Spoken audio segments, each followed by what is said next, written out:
Senhores espectadores, é com satisfação que damos início a uma série de apresentações que planejamos fazer. Aqui nós resolvemos dar o nome de Vitrines da Vida.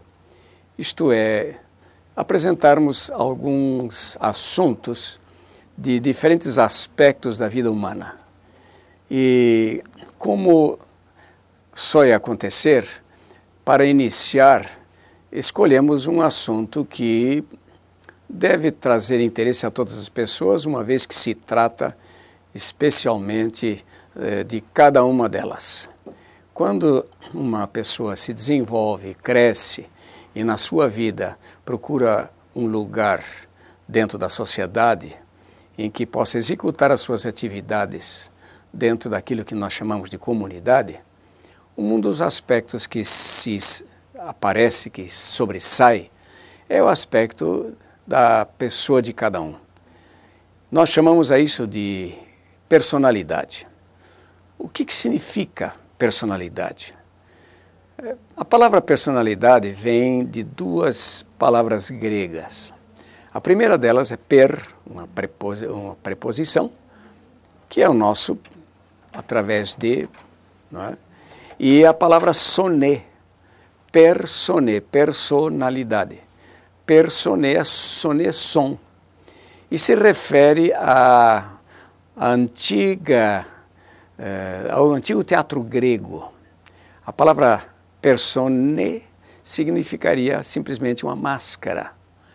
Isso em latim veio dar a palavra persona, que se referia à antiga máscara usada no teatro grego. Haveria geralmente três tipos de máscaras: a máscara da comédia, a máscara da tragédia e a máscara de tragicomédia, dependendo do enfoque e do assunto que tratavam as peças do teatro grego. Mas, através de um processo de semântica, essa palavra que significava máscara, quando se referia ao som que atravessava a máscara, então, o que estava por detrás da máscara? E aí surgiu a ideia de nomear o conjunto de características organizadas num indivíduo que o diferenciam de outras pessoas de personalidade.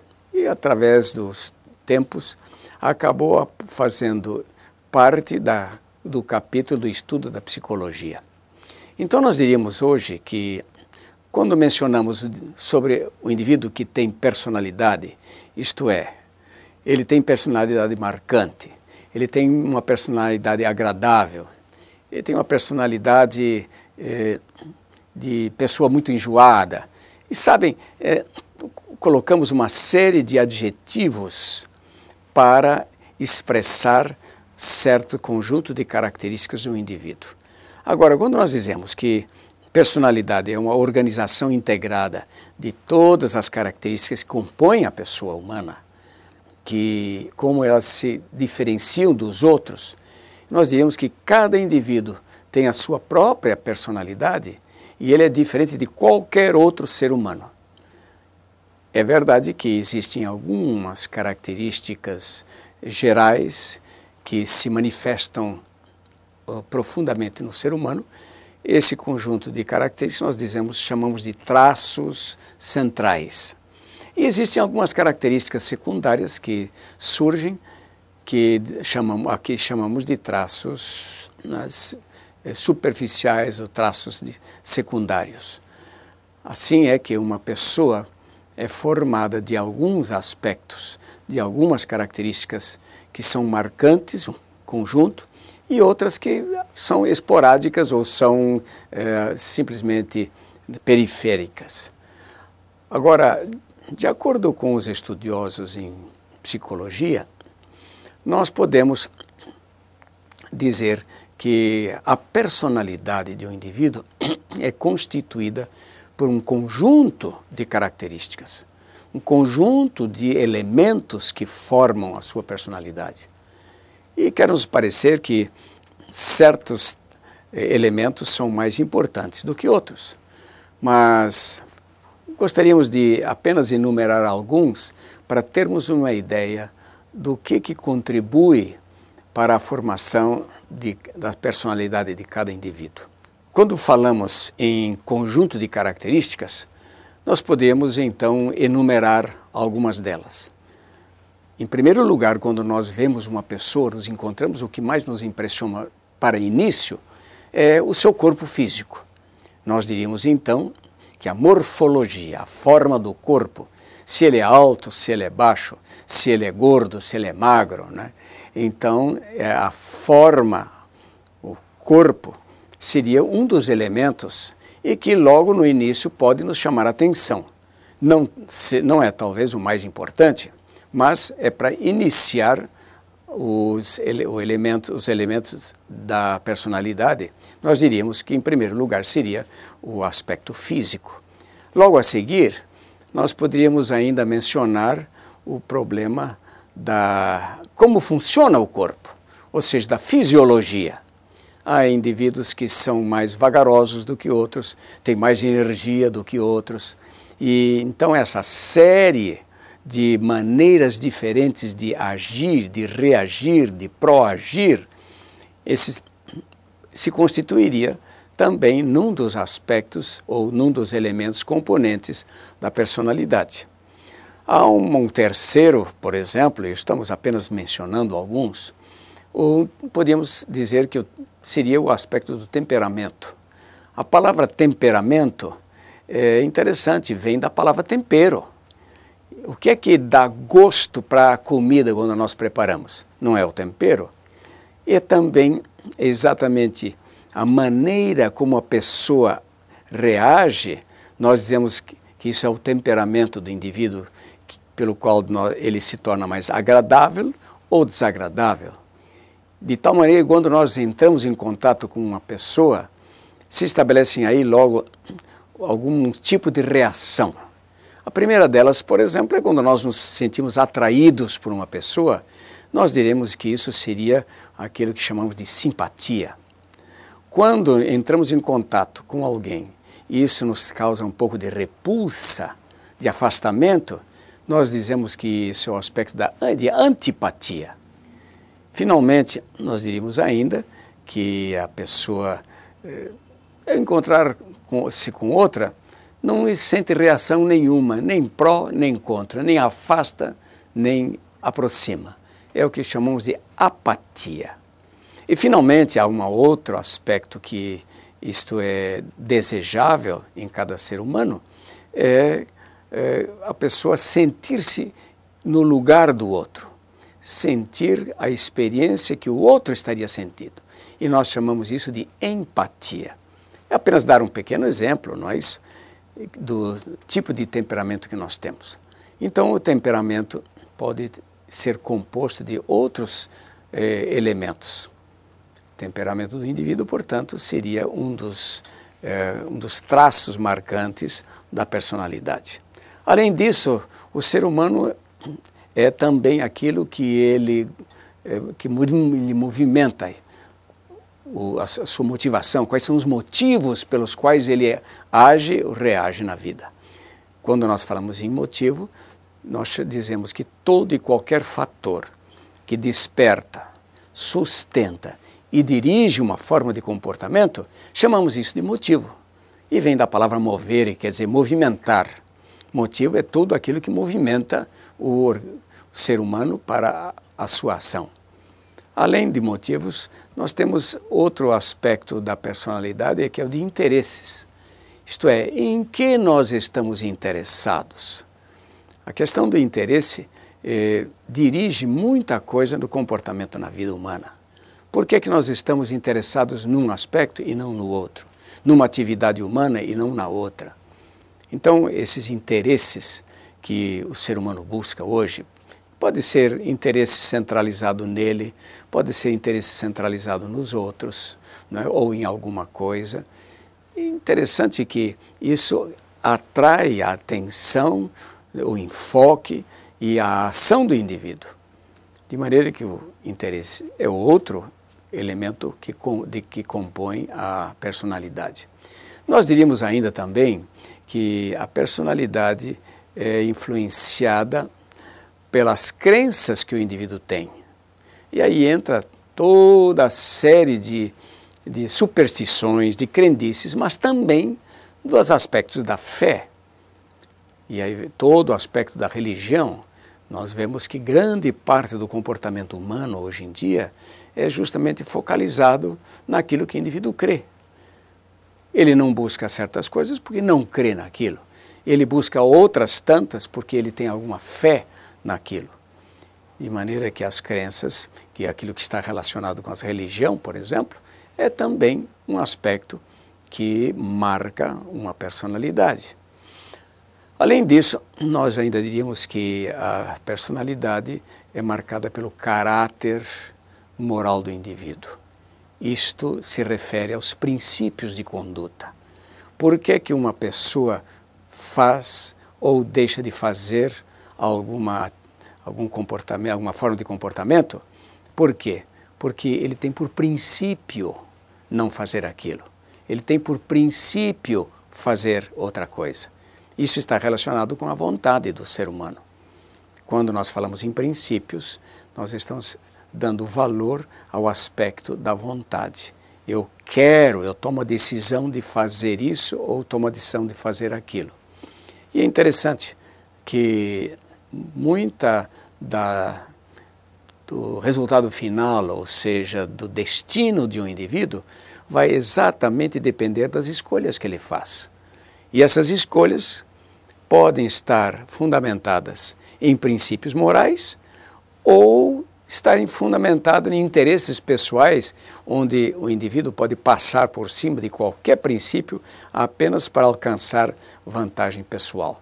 É o caso, por exemplo, que se menciona, e eu fico até bastante triste por isso, porque quando falamos em lei de Gerson, que eu quero levar vantagem em tudo, eu faço a pergunta, vantagem em quê? Qual é o aspecto em que eu estou interessado para querer levar vantagem em tudo? Se essa vantagem somente buscar meios materiais, temos que lamentar terrivelmente. Agora, se essa vantagem tem que ver com princípios éticos, princípios de conduta, em que o indivíduo vai estar mais preocupado com o bem-estar do outro ser humano do que consigo mesmo, então seria de grande valia buscar vantagem nesse aspecto. Portanto, nós temos que sempre pensar em que o ser humano está focalizando as suas atenções, os seus interesses, o seu esforço. Agora, outra questão que também faz parte da formação da personalidade é a capacidade intelectual do indivíduo, eu diria a inteligência.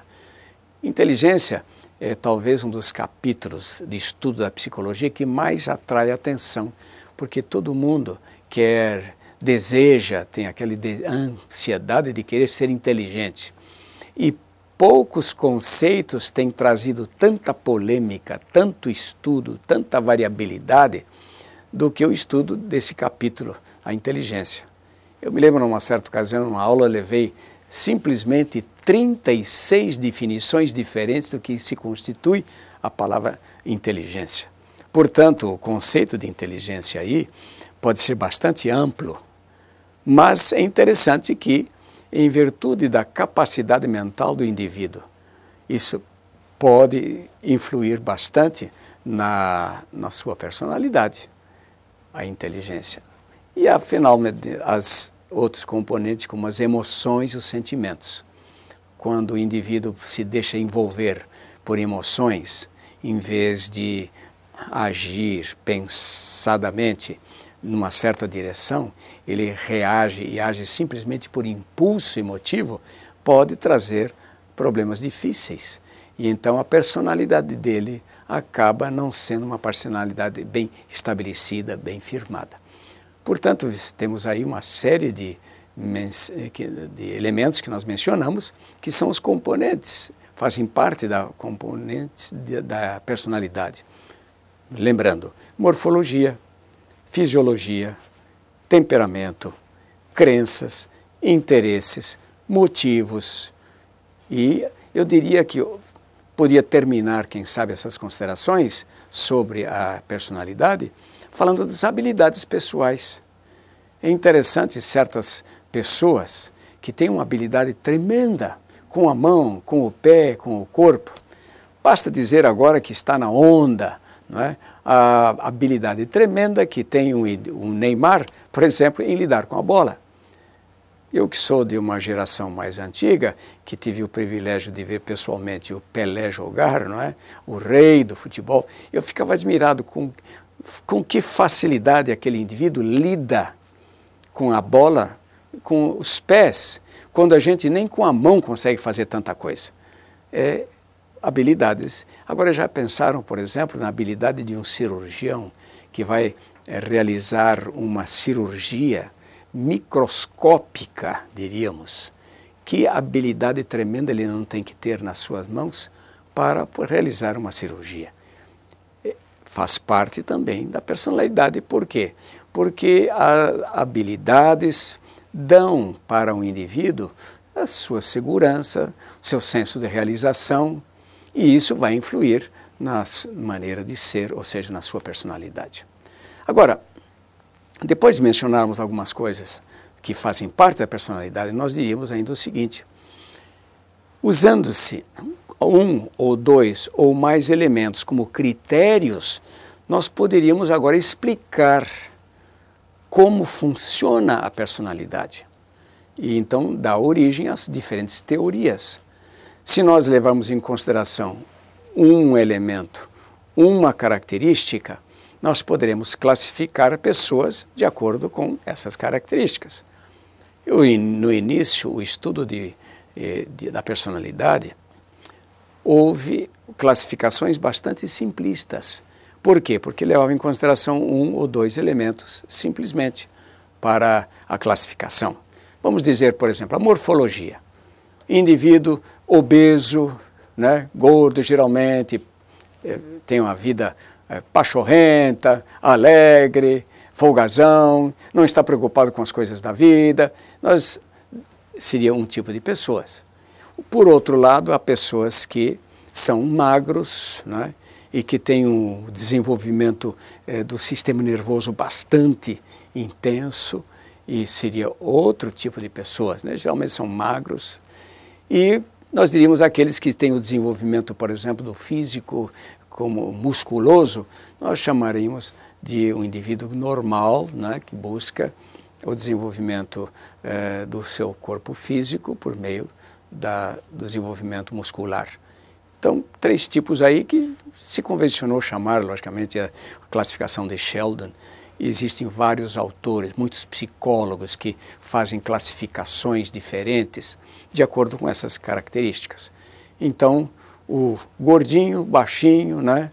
O outro normal, com desenvolvimento muscular, e o terceiro, um outro tipo mais alto, altamente desenvolvimento do sistema nervoso. Seriam três classificações de pessoas. Outra classificação que podíamos adotar é para o indivíduo, para onde está voltada o seu interesse. Ele está voltado para quê? Para as coisas externas, para dentro de si mesmo, ou ele se deixa levar tanto pelo externo como o interno. Então, a pessoa voltada para o exterior nós chamamos de extrovertido. O indivíduo que se volta para dentro de si mesmo, para a sua reflexão, introspecção, nós dizemos que é um introvertido. E aquele que é equilibrado, que em ocasiões se volta para o externo e outras ocasiões para o interno, ele seria um ambivertido. Outra maneira de classificar. E nós temos aí as classificações, por exemplo, de Freud, né? Quando ele classifica as pessoas de acordo com onde ficou focalizado a libido. Então, tem o anal, fálico e outros tipos de características, classificações que ele faz dos seres humanos. De maneira que, dependendo dependendo qual é o elemento que se toma em consideração, nós podemos classificar as pessoas. E se nós unirmos 2 ou 3 características, então podemos desdobrar essas classificações em 6, 8 ou mais classificações diferentes da pessoa humana. Agora, como é que eu vou avaliar isso? É interessante notar que a psicologia procurou desenvolver certos instrumentos de medida, de avaliação da personalidade. E, por exemplo, nós podemos fazer um questionário onde a pessoa deve ser sincera ao responder às perguntas e, através dos resultados, das respostas, nós podemos fazer uma aquilatação, uma avaliação a que tipo de personalidade o indivíduo ele pertence. Vamos, por exemplo, falar sobre o temperamento.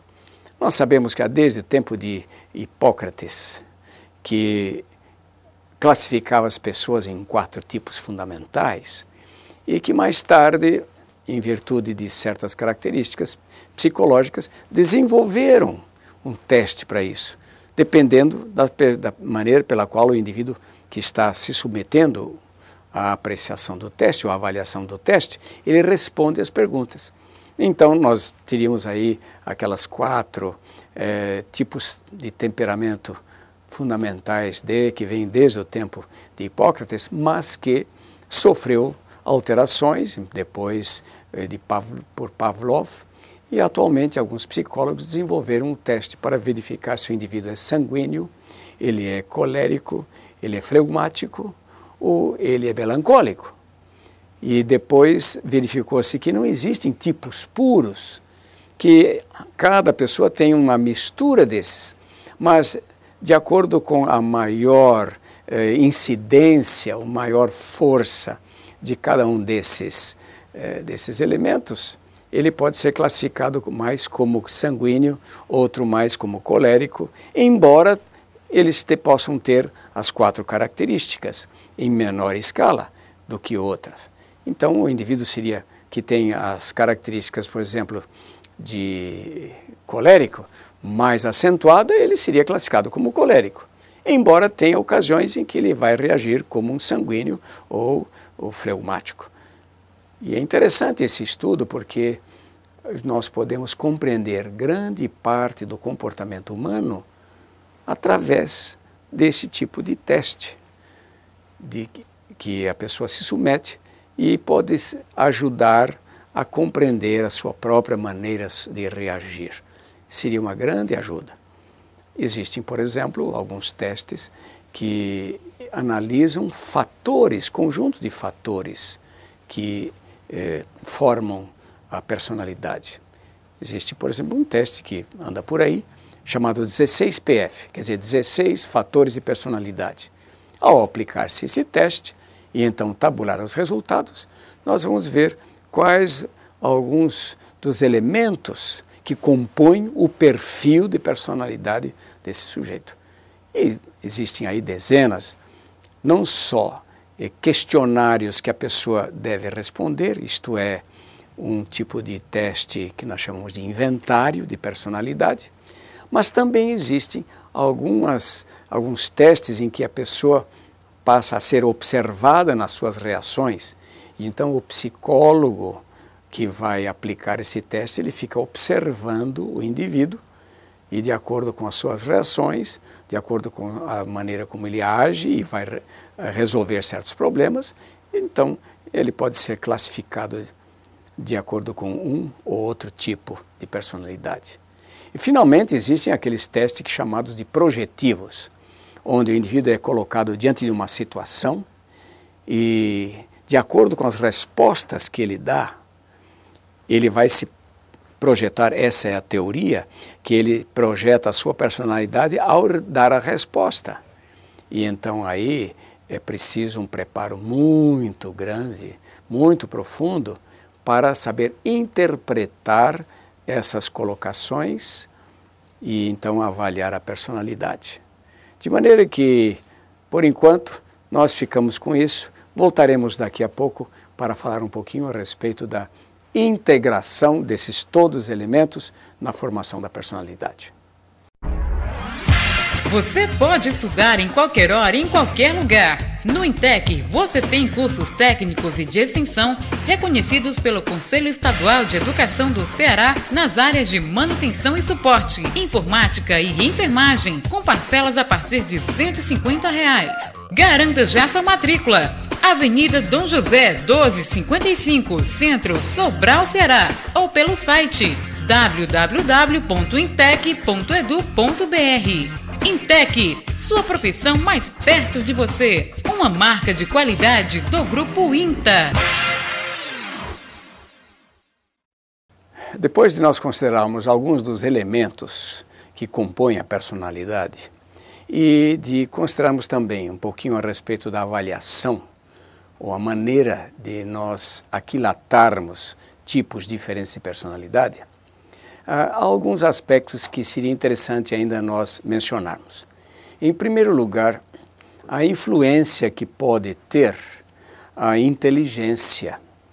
Sabem que a inteligência é um capítulo de psicologia que traz muito interesse, porque em grande parte o desenvolvimento da civilização, desenvolvimento da humanidade, especialmente no seu aspecto técnico e das invenções, vai depender em grande parte da capacidade intelectual dos indivíduos, às vezes mais do que temperamento ou qualquer outro componente. Então se procurou desenvolver a capacidade intelectual do indivíduo e procurar avaliar isso. Portanto, surgiram aí, como nós dissemos anteriormente, muitos conceitos a respeito do que seria inteligência. É verdade, a palavra inteligência vem de duas palavras latinas. Intus, que quer dizer dentro de, penetrar dentro, e legere, ler. Inteligência seria a capacidade que tem a mente humana de penetrar no íntimo, no âmago das coisas para conhecer e entender o seu conteúdo, entender o seu funcionamento e assim por diante. Isso seria um dos conceitos de inteligência. Agora é interessante que a inteligência, maior ou menor desenvolvimento dessa capacidade intelectual pode ajudar a trazer uma estabilidade maior para a personalidade humana. E faz parte daquilo que nós podemos chamar de inteligência, diferentes habilidades que o indivíduo tem. Quanto mais habilidades a pessoa possui ou desenvolve, tanto mais segurança ele vai ter de si mesmo, tanto mais a sua vida vai ser mais estável, estabilizada. Por quê? Porque ele tem confiança naquilo que ele sabe fazer, naquilo que ele pode fazer. E é interessante que muitas vezes a inteligência, nesse sentido de maior número de habilidades, também faz parte do conceito de inteligência. Então, uma pessoa que tem mais habilidades seria mais inteligente do que aquele que não tem tanta habilidade. Isso faz parte também da formação da nossa personalidade.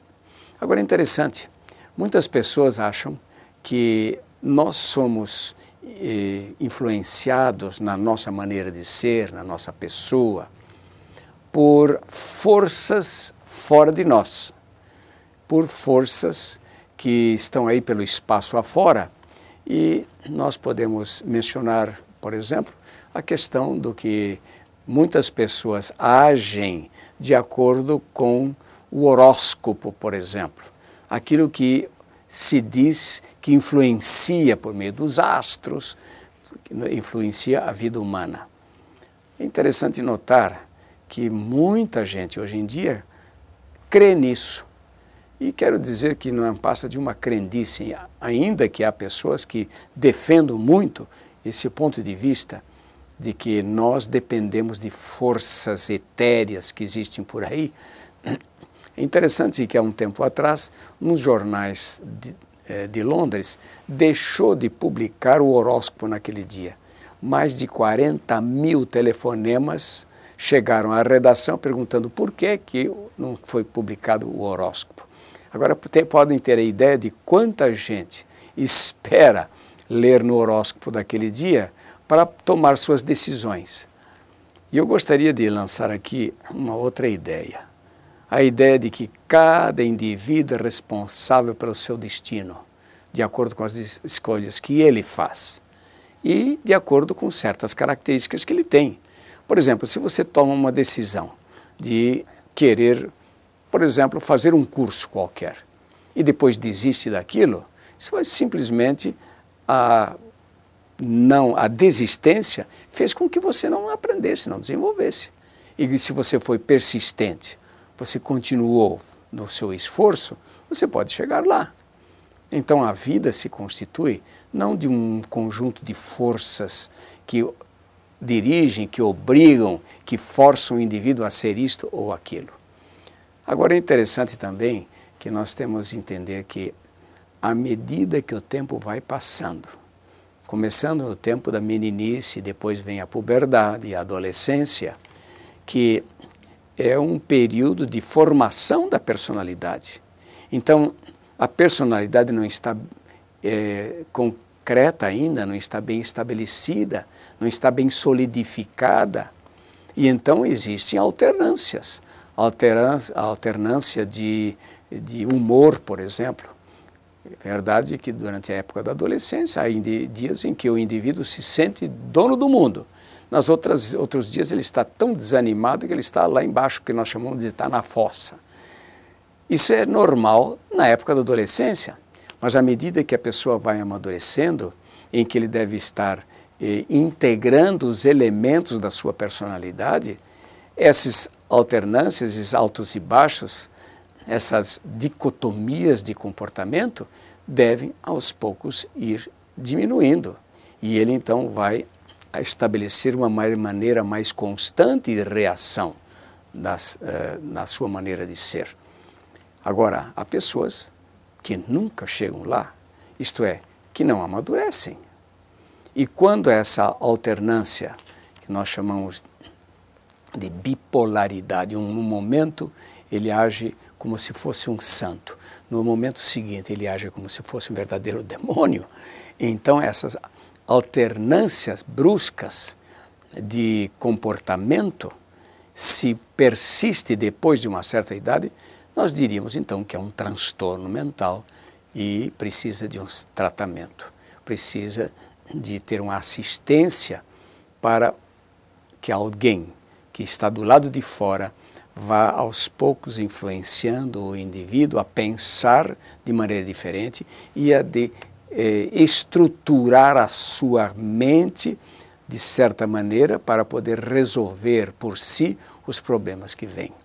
Agora, nós diríamos ainda como que nós podemos integrar esses elementos que nós mencionamos, dos componentes da personalidade, integrar isso num todo, organizado, para que a sua maneira de agir seja constante. Nós diríamos que existem três forças, três influências sobre a formação da personalidade. Nós somos, por exemplo, em grande parte, aquilo que nós herdamos. Hereditariedade, ou seja, a transmissão de características de ascendentes para descendentes através da célula germinativa, é que nós chamamos de hereditariedade. E há certos elementos, certas características que nós herdamos dos nossos ancestrais.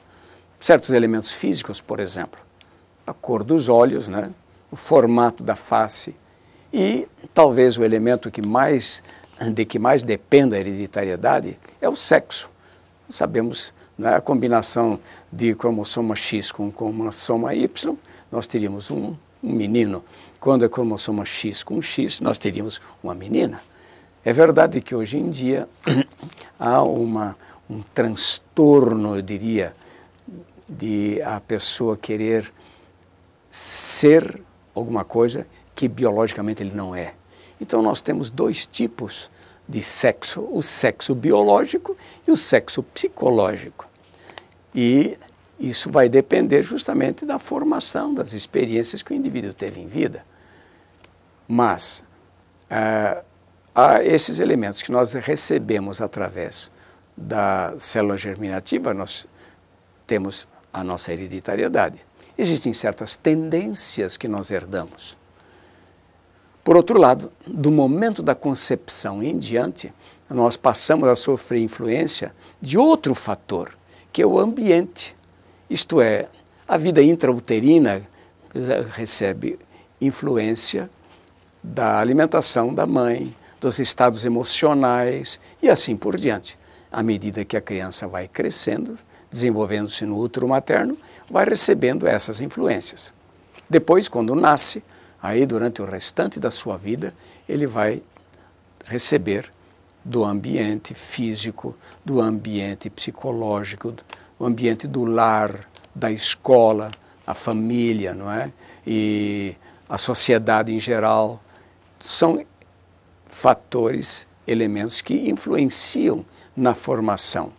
Por exemplo, numa certa sociedade, de acordo com seus costumes, com seus hábitos, nós dizemos que é a cultura que está influenciando sobre o indivíduo. E nós notamos essa diferença bastante grande quando viajamos pelo mundo e vemos formas diferentes de cultura que o indivíduo recebeu e ele então agora transformou isso na sua maneira de viver, influenciada pelo ambiente em que ele vive. Agora é verdade que temos notado que poucos são os livros de psicologia que falam nesse terceiro fator, que é a vontade do indivíduo. Em virtude de uma série de elementos, muitas vezes a pessoa não tem uma formação da vontade em que ele toma decisões baseado no seu desejo, baseado no seu raciocínio, baseado naquilo que ele desenvolveu. Então, querer ou não querer alguma coisa. É verdade que se nós despertamos no indivíduo, na sua maneira, na sua educação, despertamos a vontade, fortalecemos essa vontade, de tal maneira que ele vá agir sobre certos elementos herdados e agir sobre certos elementos que ele recebeu pela influência do meio, o indivíduo pode, através da que nós chamamos de força de vontade, anular muita coisa negativa da hereditariedade e muita coisa negativa do ambiente. E pode então ter, no final, o desenvolvimento de uma personalidade que ele vá vencer obstáculos, vá conquistar aquilo que ele deseja. E quer me parecer que é um capítulo em que a psicologia ainda tem muito para realizar. Isto é, não só estudar a formação da vontade e a questão de ter forças suficientes para agir, mas também em dirigir essa vontade para as coisas construtivas e não para desistir, tomar decisões erradas na sua vida. Então ele poderá anular em grande parte certos elementos negativos que ele recebeu por hereditariedade e outros elementos negativos que ele recebeu pela influência do meio. E haja vista aí, por exemplo, que podemos mencionar um caso marcante, a figura de um indivíduo que nasce numa favela, né, e que é ensinado, cresceu, desenvolveu-se, no entanto, por meio de desenvolvimento da vontade, da força de vontade, ele pode superar todas essas coisas negativas e ter um sucesso na vida. Eu me lembro especificamente de um caso, Dr. Ben Carson, o primeiro neurocirurgião a separar duas crianças ligadas pelo cérebro, pela cabeça. Um grande neurocirurgião do mundo, no entanto, nasceu numa favela, o pai abandonou e a mãe, com aquela tenacidade, educou seus filhos de tal maneira que faz desse indivíduo hoje um renome internacional. É verdade que é preciso, portanto, ter o cuidado de ajudar uma criança no seu desenvolvimento, ser firme em princípios e regras, incentivar o indivíduo a buscar, alcançar alvos ideais que ele estabelece e lutar por aquilo e chegar então ao desenvolvimento de uma personalidade marcante. Portanto, deve haver, precisa haver um elemento, uma força polarizadora que vai fazer com que essas características todas que nós mencionamos da personalidade sejam agrupadas em torno dessa força e então integrar as vários aspectos, formando um todo organizado, um todo sistematizado. Aquilo que nós chamamos de uma personalidade marcante, bem equilibrada e que vá produzir alguma coisa de útil para a humanidade. Muito obrigado pela atenção.